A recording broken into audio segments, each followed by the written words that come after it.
আসসালামু আলাইকুম সবাইকে, আশা করি সবাই ভালো আছেন। আজকে আমার একটা কলিগ বলছিল যে ও উমুক আরেক কলিগের কথা যে তোমাকে এই কথা বলেছে।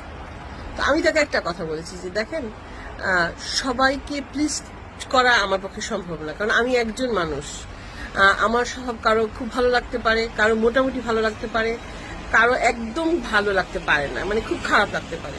তো একটা মানুষ সবাইকে প্লিজ করতে পারবো না। সো কে কি মনে করলো, কে কি বললো, আসলে এখন অতটা ম্যাটার করে না আমার কাছে। আমি অতটা ভাবি না যে আমাকে কে ভালো বললো কে খারাপ বললো, কারণ আপনি কারো থট প্রসেসে গিয়ে থট প্রসেস কন্ট্রোল করতে পারবেন না। তো এত স্ট্রেস নিয়ে প্যারা নিয়ে কি লাভ যে আমাকে কে কি ভাবলো, আমাকে ভালো ভাবলো কি না, সবাই আমাকে খুব ভালো ভাবতে হবে।